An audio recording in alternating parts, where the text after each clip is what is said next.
자, 이제 함수 증가함수라고 볼 건데 그래프를 우리가 지금까지는 다 아는 그래프를 그렸단 말이야. 근데 그리기 힘든 그래프들도 있을 거 아니야, 그지?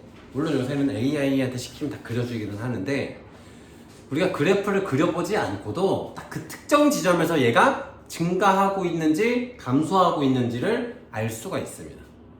몇 쪽이지? 몇 쪽? 37쪽? 37쪽. 37. 오케이? 원래 안경 썼었나, 도윤이? 저 원래 안 살이 좀 빠진 것 같다?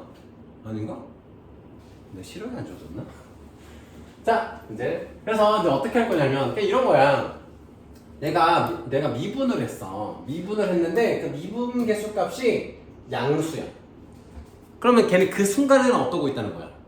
올라가고 있다는 거지. 그 순간은. 그치? 근데 우리가, 정확히는 못 그리지만, 대략적으로 그래프를 그리고 싶을 때, 이 미분계수를 이용할 수가 있다는 거야. 그리고 우리가 갖고 있는 기본 상식. 다항함수라는 거는 기본적으로 연속되어 있고 모든 구간에서 미분 가능하다. 그렇지?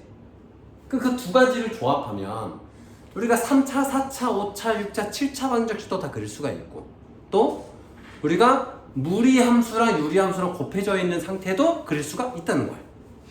무리함수와 유리함수의 막 고배 형태, 다항함수랑 무리함수의 고배 형태 이렇게 나와 있어도 일단 연속이라는 건 알잖아. 중간에 미분 불가능한 구간이 있을 수도 있겠지. 근데 대략적으로 얘가 어떤 형태를 그리는지는 미분 계수를 구해보면 알 수 있다. 오케이? 맞죠? 자, 볼게요. 자, 미분 계수 이게 이제 그런 말이야. 이거 뭐야? 뜻이 뭐야 이거? 해석할 수 있는 사람? 이거 들어가도 상관없어. 증가함수라는 뜻이야. 니네들이 나중에 이제 뭐 수능이든 내신이든 이런 표현이 나오잖아? 이 표현은 증가함수라는 뜻이야. x값이 봐봐. 더 큰 x값을 대입했을 때 함수값이 더 크지. 오케이? 더 오른쪽에 있는 x값을 대입했을 때 더 위에 찍힌다는 거야. 그러면 증가함수. 반대로 내가 x1보다 x2가 더 커. 더 큰 x값이 오른쪽에 있어. 이 오른쪽에 있는 값을 대입했는데 함수값은 더 작대. 그럼 내가 오른쪽으로 갈수록 내려간다는 거지, 그래프가. 그래서 감소함수라는 뜻이야. 이 함수가 해석할 수 있어야 돼요. 자, 그래서 뭐 이렇게 하시면 돼요. 자, 미분했을 때 0보다 크면 증가하고 있고 미분했을 때 0보다 작으면 감소하고 있고. 개념은 쉽죠. 이건 이제 문제에서 활용할 때 조금 테크닉이 좀 필요한데 자, 이번에는 극대극소라는 단어를 좀 배워볼 건데 극이라는 말이 남극, 북극 이런 말 알지? 남극, 북극 그런 말 있지. 자, 나 물어볼게. 그럼 북극이 제일 높은 데야? 그렇지는 않죠. 그치? 뭐 기준에 따라 달라지지. 그래서 우리가 최대값이랑 극대값은 다르다는 거야. 그럼 뭐 예를 들면 이런 거야. 니네들이 뭐 몸무게 흑역사를 이렇게 볼 거야. 몸무게 흑역사를 볼 건데 야, 내가 그때 진짜 극대치 찍었다 라고는 할 수 있지만 그때가 최대는 아닐 수 있지. 그치? 인생을 통틀어서 제일 몸무게가 많을 때도 있겠지만 우리가 일상생활을 살아갈 때 야, 그때 진짜 내가 극대치였다 요렇게 좀 이해하면 좋겠어요. 극대라는 거는 그게 최대인지 최소인지는 상관없고 그냥 올라갔다가 내려와서 생긴 그 윗부분을 말하는 거야. 극대. 그러니까 산봉우리의 꼭대기들, 봉우리의 꼭대기들. 그게 산의 정상은 아닐 수 있잖아. 근데 산의 정상은 그 봉우리들 중에 하나겠지. 그치? 그렇게 개념 이해하면 돼요. 근데 극대값이라는 거는 이렇게 위로 볼록한 모든 구간의 꼭대기들. 이때의 함수값을 극대값이라고 하고 이 상황을 극대라고 하는 거야. 지점의 이름을. 극대극소를 이용하여 우리가 극대값, 극소값을 찾을 수가 있는 게 모든 극대값들을 우리가 알 수 있다라면 그 중에 제일 큰 값이 최대값이 될 거고 내가 모든 극소값들을 알 수 있다라고 하면 그 중에 가장 작은 값이 최소값이 되겠죠. 단 전제 조건은 뭐야? 구간을 제한하지 않을 때. 근데 구간을 제한하면 그 구간의 양 끝에서 최소 혹은 최대가 나올 수 있겠지. 그래프가 이렇게 생길 수 있잖아. 이렇게 딱 끊었어. 그럼 극대값보다 더 큰 최대값이 존재할 수 있고 극소값보다 더 작은 최소값이 존재할 수 있잖아. 구간을 이렇게 잘라버리면 이차 함수 할 때도 했잖아. 이차 함수 할 때는 원래 최대 차수 하나밖에 없어야 되는데 구간을 딱 잘라버리면 양 끝값에서 나오는 경우들도 있잖아. 그 얘기입니다. 이렇게 보시면 돼요. 그때 극소는 뭐겠어? 이 순간에서의 접선의 기울기는 얼마겠어요? 도함수 값이 0이겠지. 미분계수 값이. 그치? 그 순간에서는. 오케이? 그럼 미분계수 값이 0이면 무조건 극대 극소일까? 아니요. 왜? 아, 느낌상? 아니, 얻어 걸리긴 했는데 아닌 경우는 뭘까? 미분계수 값은 0인데 극대극소가 아닐 때는 언제일까? 어?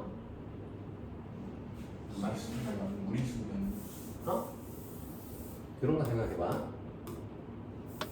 f의 x가 간단한 거 해볼게. x의 3승이라는 그래프야. 3x의 제곱이지? 자, f'0은 얼마야? 0이지? 근데 0일 때 어떤 모양일까? 봐볼게. 이 그래프 어떻게 그려지지? 대표적인 기함수잖아, 그지? 이렇게 그려지지? 이렇게. 이때 이 순간은 봐봐, 순간적으로 딱 증가 감소를 안 하는 딱 일순간 딱 하나 있어. 0일 때만 잠깐 멈췄다가 꺾인단 말이야. 꺾이려고 하는 순간에 방향 전환하려고 잠깐 멈춰. 근데 이때는 극대극소가 아니지. 방향을 전환하고 있을 뿐이지. 그치? 이거 나중에 더 정확히 배울 거야. 언제 이렇게 되는지. 그걸 이제 유식한 말로 이때를 이제 변곡점이라고 불러요. 변곡점. 그래서 도함수 값이 0일 때는 극대극소가 존재할 수도 있고 변곡점일 수도 있고. 근데 반대로는 성립이 됩니다. 극대극소일 때는 반드시 도함수는 0이야. 근데 도함수 값이 0이라고 해서 반드시 극대극소인 것은 아니다. 무슨 조건? 또 무슨 조건이었죠?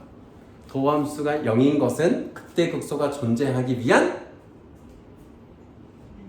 필요 조건이죠. 무조건 참이되는 방향이 충분 조건이었지. 오케이? 그건 여기 필요 조건이었고. 자, 이제 한번 문제를 예제를 풀면서 이거 말들만 남아 있는데 어려움이 없을 거고 이제 문제를 풀면서 문제에서 어떻게 나오는지 이거 하고 이따가 계산 설명하고 저거 곡선 밖에서 근 접선의 방정식 한번 좀 설명해 줄게요. 또 그거 좀 많이 헷갈리시죠? 자, 3차 함수가 이렇게 있습니다. 자, 이거 뭔 뜻이야? 이거 뭔 뜻이야? 해석해봐. 이거 뭔 뜻이야?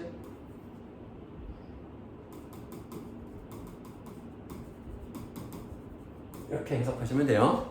실수 전체를 이제는 기호로 음의 무한대에서 양의 무한대까지 구간을 정해서 표현합니다. 자, 이때 항상 증가해야 된대 라는 말은 뭐야? 도함수가 항상 0 이상이어야 된다는 거야. 너 0도 포함할까? 아까 봤잖아. 이건 증가함수야, 감소함수야? 증가함수잖아. 잠깐 변곡점이 있어도 증가함수잖아. 그래서 도함수가 잠깐 0인 건 괜찮아. 알겠죠? 그거 이해하세요? 자, 그래서 도함수가 f'x가 항상 0이어야 된다. 이거 많이 보던 개념인데 이거 무슨 식이라고 하지? 응? 절대부등식이라고 하죠. 항상 x값을 뭘 대입하건 간에 모든 실수 x에 대하여 특정 부등식이 성립하는 걸 절대부등식이라고 하죠. 그쵸? 절대부등식 했던 거 기억나니? 한 번씩 d가 논리적으로 기억을 안 해놓으니까 이렇게 헷갈리는 거야. 그러니까 논리가 어떻게 가는 거냐면 내가 항상 0 이상이어야 돼. 그래프를 떠올려봐. x축 위에 있거나 x축 아래에만 있어야 돼. 그럼 교점이 없어야 돼. 맞지? 교점이 없으면 판별식 D가 이렇게 가야 되는 거야. 알겠죠? 그래서 판별식 D가 의미하는 건 뭐라 그랬어? X절편 개수를 구하는 거야. X절편 개수. 그러니까 그래프를 먼저 떠올리고 이때 X절편이 몇 개지? 하나면 0, 없으면 0보다 작다. X절편이 2개면 0보다 크다. 이렇게 논리적으로 이해해야 가능. 그러니까 대충은 아는 거야, 시영아, 그지? 대충은 아는데 답은 틀리는 거잖아. 그러니까 아예 몰라서 틀리는 거랑 결과는 똑같은 거야. 그래서 논리적으로 하나를 외우더라도 논리적으로 가야 돼요. 자, 그러면 미분을 하면 이렇게 된단 말이야. 3x의 제곱 플러스 2ax 플러스 2a인데 이게 모든 실수의 x에 대해 성립하려면 판별식 D가 0보다 슬픈 현실을 우리 마주하고 있습니다. 작거나 같다. 크면 안 된다니까? 항상 0이다. 이거 어떤 그래프야? 항상 성립하려면 이렇게 생겨야 된다고. 이렇게 생겼거나 아니면은 이렇게 생겼거나 둘 중에 하나라고. 이때 판별식 D는 0이고 판별식 D는 0보다 작다라고. 그러니까 자꾸 위에 있다라고 해서 0보다 크다 이렇게 하면 안 된다고. 알겠죠? 판별식 D는 뭐의 개수를 알려주는 거다? X절편의 개수를 알려주는 거다. 항상 0보다 크려면 X절편이 없어야 돼. 떠 있어야 되잖아. 그래서 판별식 D, 여기 4분의 D죠. 그래서 A의 제곱 마이너스 6A가 항상 0 이하여야 되는 거예요. 0 이하인 구간을 보면은 A의 A 마이너스 6으로 인수분해가 되잖아요. 그래서 A는 0 이상 6 이하가 돼요. 최대값은 6이고 최소값은 0이기 때문에 최대 빼기 최소는 6이 되는 거죠. 최소화시겠지만 하시고. 그건 또 1학년 때 개념이 간접 출제가 되는 거죠.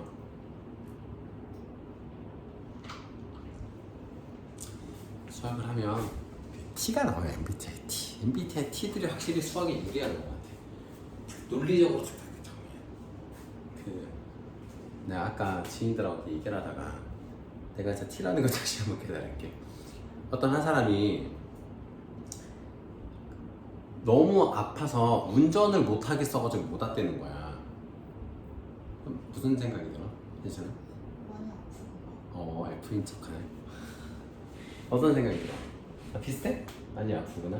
근데 내가 뭐라 그랬는지 알아? 그러면 택시 타면 되잖아. 왜냐면 해결을 해주고 싶어. 오고 싶은데 운전을 못하게 써서 못 왔대잖아. 그치? 그럼 해결책은 택시를 타면 운전을 안 해도 올 수 있잖아. 표정이 F 맞네. 딱 표정이 딱 저런 인간. 그치. 딱 내 앞에 있던 F 형이 날 딱 그런 식으로 바라보면서 저걸 어디다 쓰냐라고 나한테 얘기하더라고. 어쨌든 T들이 유리합니다. 해결을 하려고 하니까 유리한 것 같아. 근데 FE 학생들이 많이 계시는데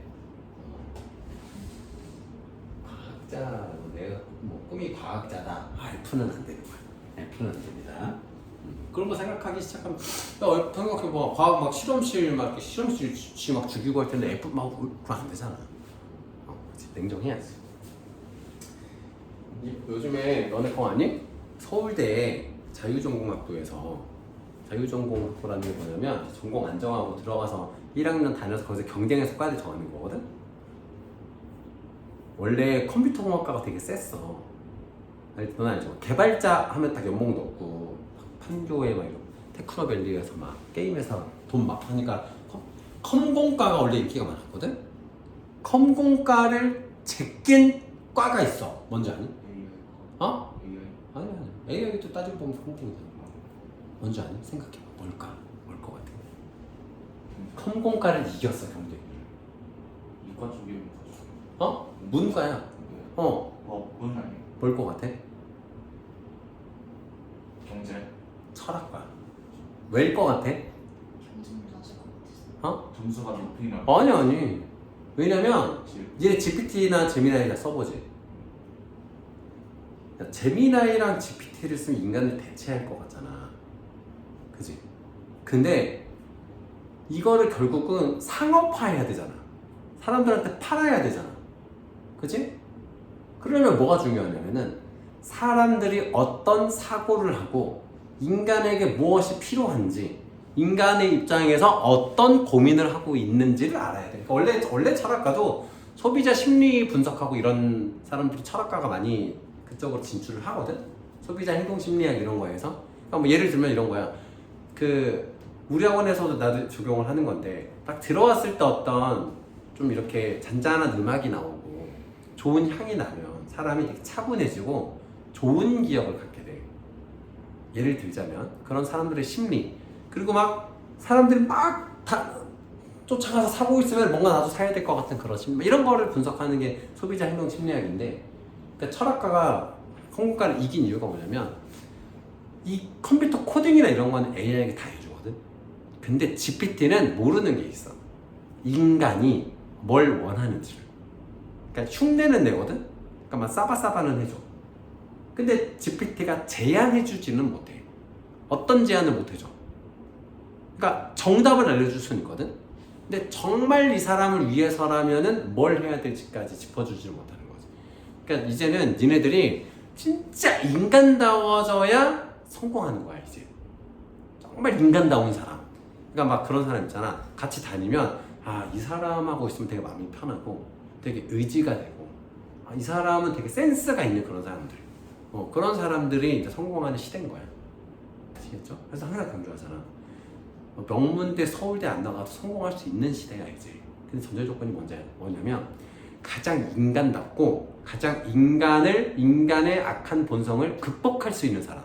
그러니까 다른 사람들로 하여금 존경심을 얻을 수 있는 사람들, 동기부여해 줄 수 있는 사람들, 이런 사람들이 살아나. 그러니까 하기 싫은 공부를 참고 하는 이것 자체가, 그러니까 이렇게 하면 너네가 좋은 대학 가서 성공해, 이게 아니라 이제는 그런 시대가 아니라니까. 내가 진짜 공부하기 싫잖아. 근데 참고 해. 내가 진짜 오늘 운동하기 싫은데 참고 해. 이런 것들이 쌓여서 격차를 벌리면 GPT도 GPT가 너네한테 운동하라고 하겠니? 나는 안 하는 거야. 근데 진짜 니네보다 막 없는 돼지 같은 애가 어느 날 막 빡세게 운동한 애가 와가지고 시영아 너도 운동 좀 해야지 라고 하면 여기서 사람이 띵 받고 하게 된다니까. 그런 막간 유형에서 얘기해왔어요. 자, 132번. 자, 3차 함수 fx의 도함수의 그래프가 다음과 같다. 다시 한번 강조합니다. 도함수는 무슨 함수라고? 치역이 미분계수인 함수. 오케이? 치역이 미분계수인 함수야. 미분계수. 그 x값일 때의 미분계수 값이 뭔지를 찍어서 이은 함수가 도함수입니다. 매우 중요해요. 도함수가 무슨 함수라고? 치역이 미분인 함수. 치역이 미분계수인 함수. 미분계수. 중요해요. 이거 중요해. 이 질문을 문제에서 한다는 게 아니라 이 개념을 명확히 해야 나중에 문제를 풀 수 있다는. 일단 나올 거야 예제에서. 다음 중 fx가 감소하는 구간은, 그러니까 이런 거야. 봐봐. fx가 감소하는 구간은 미분계수가 음수인 구간이야. 즉 도함수의 함수값이 음수인 구간이라는 거야. x축 아래에 있는 구간이라는 거야. 오케이? 흐름이 와? 원래 있던 함수 fx가 감소하는 구간이잖아. 그때 미분계수는 내려가고 있으면은 접선의 기울기 음수잖아. 그치? 접선의 기울기가 음수라는 것은 도함수 값이 음수라는 거야. 왜? 도함수의 함수값이 미분계수니까.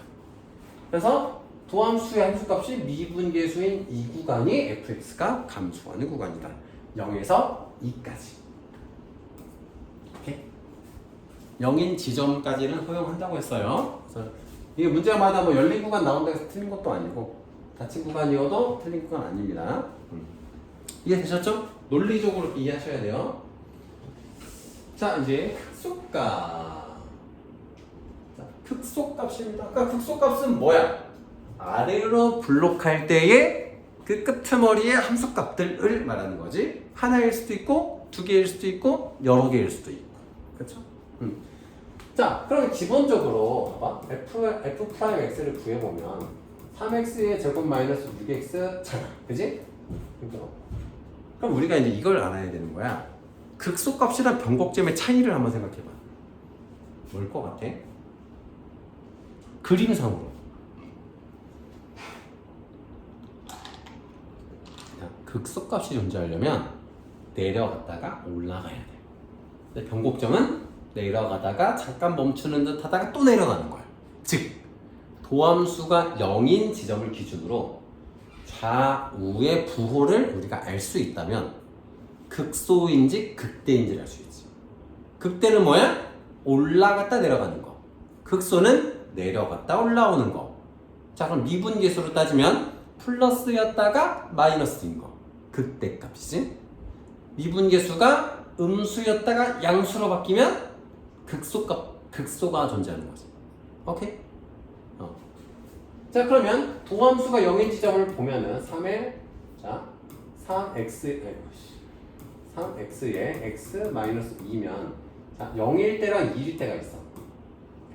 0일 때랑 2일, 이게 도함수의 그래프야. 그럼 도함수의 그래프를 가지고 원래 있었던 함수를 보면 자 이거의 각각의 값은 알 수 없지만 대략의 그래프를 보면 증가하다가 감소하다가 증가하는 거야. 증가하다가 감소하다가 증가하는 거야. 오케이? 오케이? 그래프 알겠어? 그릴 수 있겠지? 도함수 다항함수의 도함수를 보면은 다항함수의 원래 함수는 충분히 그릴 수 있죠. 이렇게. 또 이거의 높낮이는 우리가 함수값들을 대충 적용해서 y절편 찾고 하면 할 수 있는 거고. 자, 그러면은 극소값은 언제 존재해? 이때 존재하지. 이때 존재해. 이때가 2일일 때야. 그러니까 선생님 2 대입하면 0이네요. 이렇게 가면 안 되고 요거는 도함수잖아. 그지? 극소값은 어디다 대입하는 거야? 이 원래 함수에다 대입하는 거야. 원함수에다가. 그래서 우리가 f의 2를 잡는 거야. f의 2는 8 마이너스 12 플러스 20. 그래서 16 이렇게 극소값이 됩니다.